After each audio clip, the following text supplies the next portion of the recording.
Oi, meu nome é Padre Mike Schmitz e você está ouvindo o podcast A Bíblia em um Ano, onde encontramos a voz de Deus e vivemos a vida através das Escrituras. O podcast original, The Bible in a Year, foi produzido pela Ascension e essa é a versão brasileira, traduzida pelo Heitor e dublada pelo Leandro. Usando a linha do tempo da Bíblia Grande Aventura, nós vamos ler de Gênesis até Apocalipse, descobrindo como se desenrola a história da salvação e como nos encaixamos nessa história hoje. Hoje é o dia 127. Vamos ler o capítulo 9 de 2 Samuel e o capítulo 12 de 1 Crônicas. Também vamos rezar o Salmo 28. Eu sei que ontem foi uma leitura meio longa, então hoje vai ser mais curtinha. Não que tenha sido de propósito, mas hoje são só 3 capítulos, basicamente. Enfim, como sempre, a Bíblia que eu uso todos os dias é a Bíblia da Grande Aventura, da Ascension, em inglês. Você pode acompanhar usando qualquer Bíblia que você preferir, a gente recomenda a Bíblia do Peregrino. Se você estiver interessado em acompanhar quais são seus próximos capítulos ou marcar o quanto você já leu, baixe nosso plano de leitura de graça no link na descrição do vídeo. E se você ainda não se inscreveu no canal, você pode se inscrever no canal no momento em que você estiver a fim de se inscrever no canal. Se inscreva no canal. É o dia 127. Vamos ler 2 Samuel, capítulo 9, 1 Crônicas, capítulo 12 e o Salmo 28. O segundo livro de Samuel, capítulo 9. Meribaal é acolhido por Davi. Davi perguntou: resta alguém da família de Saul a quem eu possa favorecer por amor a Jonatas? A família de Saul tinha um servo chamado Siba. Trouxeram-no e o rei lhe perguntou: tu és Siba? Respondeu: teu servidor. O rei lhe perguntou: e não resta ninguém da família de Saul a quem eu possa favorecer por amor a Deus? Siba lhe respondeu: resta ainda um filho de Jonatas, aleijado de ambos os pés. O rei lhe perguntou: onde está? Siba lhe respondeu: em Lodabar, na casa de Maquir, filho de Amiel.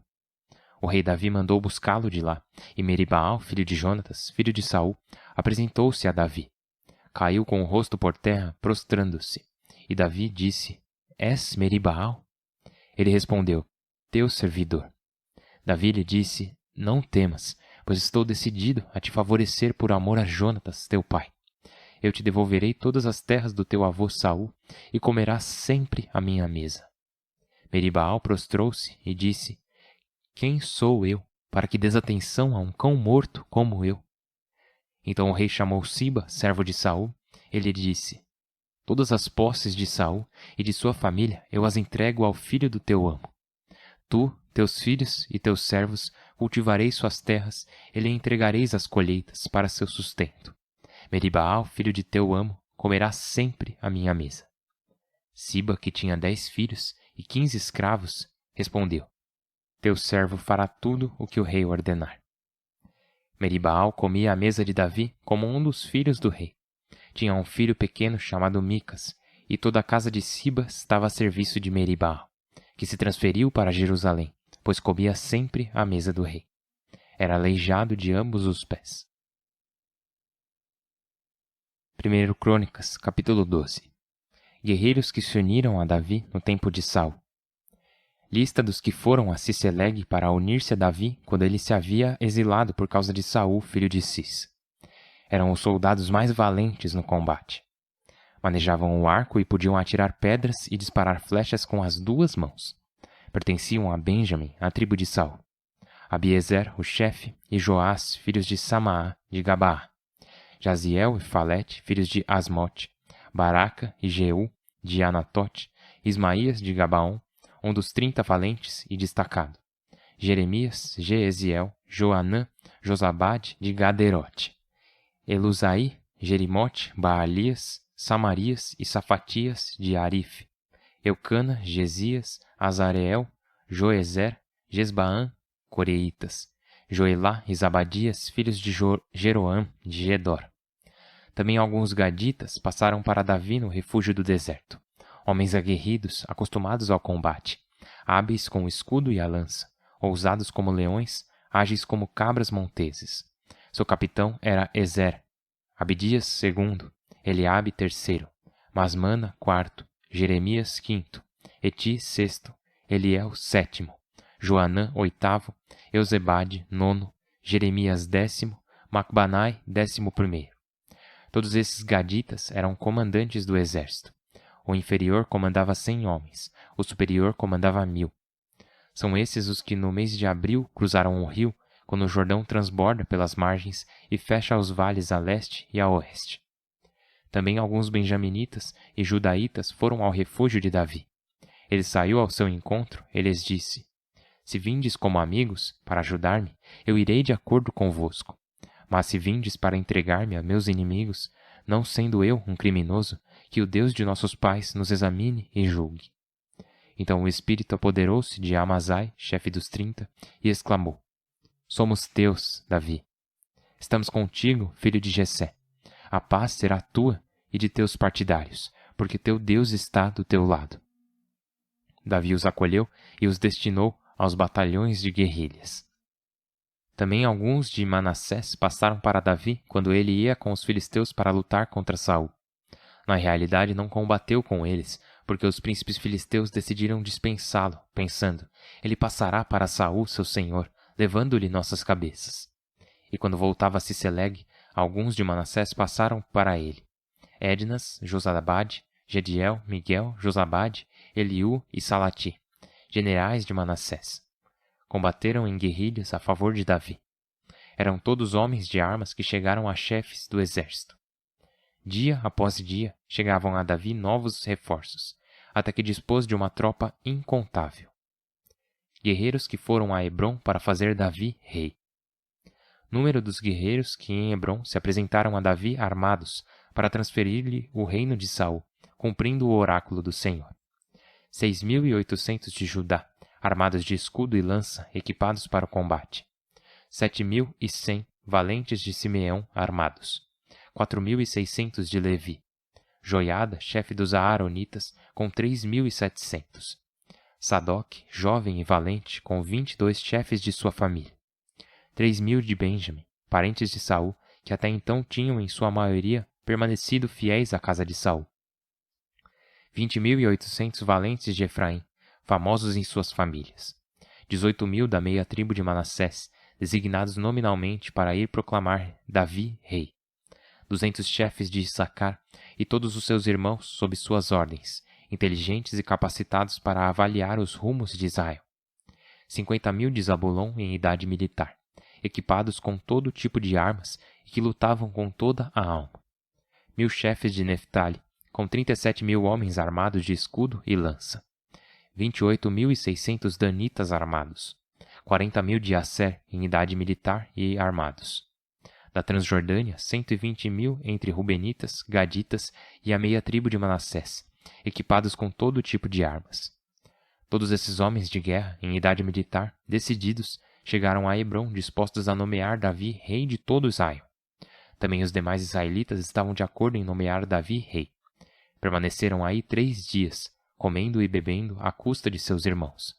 Além disso, todos os da região, também os de Issacar, Zabulon e Neftali, vinham com asnos, camelos e bois, trazendo provisões: farinha, pão de figos, passas, vinho, azeite, bois e ovelhas em abundância, porque Israel estava em festa.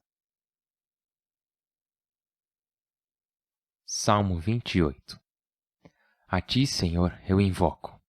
Rocha minha, não te faças de surdo. Se te calas, serei como tantos que descem à cova. Escuta a voz de minha súplica quando te peço auxílio, quando estendo as mãos para teu sagrado templo. Não me arrebates com os perversos, nem com os malfeitores. Saúdam o próximo com a paz e com malícia no coração. Dá-lhes o que merecem suas obras e a maldade de seus atos. Dá-lhes o que merecem suas ações. Devolve-lhes o que merecem. Visto que não entendem a obra de Deus, a ação de suas mãos, ele os derrubará e não os reconstruirá. Bendito seja o Senhor que escutou a voz de minha súplica. O Senhor é minha força e meu escudo. Nele confia o meu coração. Ele me socorreu e meu coração exulta. Ele canta agradecido. O Senhor é minha força e baluarte salvador de seu ungido. Salva o teu povo, abençoa a tua herança, apacenta-os e conduze-os para sempre. Pai Santíssimo, te louvamos e agradecemos muito, Senhor Deus. Agradecemos por esse dia, agradecemos por essa fase de nossas vidas. Agradecemos por nos guiar e falar conosco nos últimos 127 dias e moldar nossa visão, nossos corações, nossas mentes por Tua Palavra e por quem Tu realmente és, quem tu nos chamas a ser. Pedimos que, por favor, nos preencha com um espírito de coragem, nos preencha com um propósito, nos preencha com a sabedoria de saber quais ações tomar e quais ações evitar. Por Cristo nosso Senhor. Amém. Em nome do Pai, e do Filho e do Espírito Santo. Amém. Beleza. Vamos lá. Nossa. Então, em 2 Samuel, capítulo 9, temos esse jovem chamado Meribaal. E sabemos quem ele é. Ele é o neto do rei Saul. Ele é o filho de Jonatas. E o capítulo 9 já começa com Davi fazendo essa pergunta super importante. E lembra, vimos esses dias, em 2 Samuel, no capítulo 7, o Davi se perguntando: o que eu posso fazer por Deus, né? Aí ele diz: eu vou construir um templo. Eu estou aqui em Jerusalém, morando nessa bela casa de cedro, enquanto a arca de Deus está em uma tenda. Então, o que eu posso fazer por Deus? Vou construir um templo para ele. E nós vimos, né? Natan diz: não, outra pessoa vai fazer isso. Então, aqui em 2 Samuel, capítulo 9, Davi faz outra pergunta. Ele diz: o que eu posso fazer hoje? A quem posso demonstrar bondade hoje? E o Davi quer honrar o pacto que ele fez com o irmão dele, né? O melhor amigo dele, Jonatas. Daí ele pergunta: resta algum membro da família de Jonatas vivo? E tinha um filho, né, Meribaal. E vimos essa história dele meio que por cima, porque não falamos sobre, mas lemos ela. Que a família de Saul, né, a família do Jonatas, estava em fuga. E nisso a babá do Meribaal deixou ele cair e ele ficou aleijado em ambos os pés, incapaz de andar bem. Ele ficou machucado. E então aqui Davi vem e diz: ajudem ele, restaurem esse jovem. Mesmo que ele seja um neto do meu inimigo, ele é o filho do meu melhor amigo. Ele é o filho do meu amigo com quem fiz um pacto. E, né, Meribaal é o último descendente de Saul. Se Saul tivesse uma dinastia real, Meribaal, em teoria, seria um inimigo de Davi. Porém, Davi não o tratou como inimigo. Da mesma forma que Davi muitas vezes não tratava Saul como inimigo. E nem Jonatas, obviamente.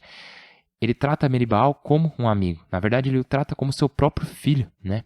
Ele diz que ele iria comer à mesa do rei como um dos filhos do rei.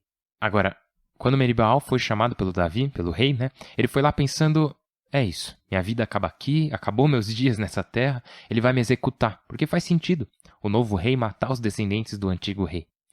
E Davi mostra sua sabedoria aqui. Ele mostra muita sabedoria e muita compaixão. Ele demonstra a bondade do Senhor ao dizer: não, eu não vou fazer isso, eu não quero te matar. Na verdade, eu quero te elevar e te honrar. E eu já ouvi gente dizendo: o Davi está fazendo aquele negócio de mantenha seus amigos por perto e os inimigos mais perto ainda. Que ele estaria fazendo isso com Meribaal, deixando ele morar na casa dele com honra, mas mantendo ele por perto, sabe? Ficando de olho nele. Mas não me parece o modus operandi de Davi, sabe? Não é a forma como ele faz as coisas. Porque a forma dele de pensar é: eu vou honrar o rei Saul porque ele foi ungido. Vou honrar Jonatas porque ele foi meu amigo.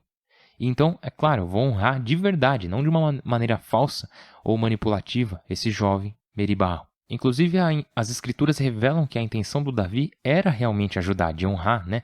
Ele diz: resta alguém da família de Saul a quem eu possa favorecer por amor a Jonatas? E essa é a pergunta que também podemos nos fazer. Tem alguém ao meu redor, agora, a quem possa mostrar bondade por amor ao Senhor? Agora, rapidinho, última coisa, em 1 Crônicas, né? Eu fico meio tonto com todos esses números, mas aqui no capítulo 12 somos apresentados ao exército e aos campeões de Davi, né? E essa é a unção dele. Aqui Davi está sendo consagrado rei. E em 1 Crônicas está meio que dando um resumo da história. Meio que, lembra, vimos isso em Deuteronômio, que Deuteronômio e Números eram sobre a mesma história, mas em Deuteronômio era a história sendo contada meio que para recapitular, dando uma visão panorâmica dela. E 1 Crônicas também está nos dando uma visão panorâmica dessa história, desses eventos que vimos alguns dias atrás, né? Davi sendo nomeado rei e ele reunindo todas as tribos de Israel em um só reino unificado, não mais uma confederação solta de tribos, mas um reino unificado. Mas fala sobre os homens que faziam parte do exército de Davi em Hebrom. E o que eles têm em comum é sua bravura, seu caráter, eles têm em comum seu propósito e sua sabedoria. E todos eles são descritos como corajosos, né? Todos eles são descritos como valorosos, ousados como leões, né? Mas também diz que eles eram sábios. E isso é interessante. Diz que das tribos de Benjamim, né? Diz lá, 3.000 de Benjamim, parentes de Saul, que até então tinham em sua maioria permanecido fiéis à casa de Saul. E isso faz sentido Davi valorizar esses benjaminitas, porque Saul era benjaminita. E faz sentido Davi valorizar o fato de que esses benjaminitas até então foram fiéis à casa de Saul, porque Davi também reconhecia a legitimidade da casa de Saul. Então faz sentido que Davi não só aceitaria, mas que ele também valorizaria isso. Depois, no versículo 33, também fala de Issacar, inteligentes e capacitados para avaliar os rumos de Israel. De novo, mesma coisa, homens sábios. Eles não são só corajosos e valorosos, eles também são homens sábios.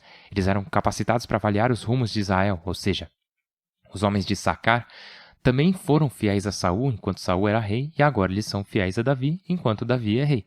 E de novo, mantenha isso em mente, que isso não são só homens tentando salvar a própria pele, pelo menos não de acordo com como está descrito aqui em 1 Crônicas.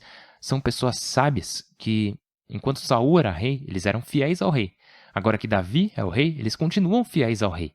E isso é muito bom. A última qualidade que esses soldados tinham, que é descrito aqui, é que eles não só eram valorosos e corajosos, não só eles eram sábios, mas eles também lutavam com toda a alma.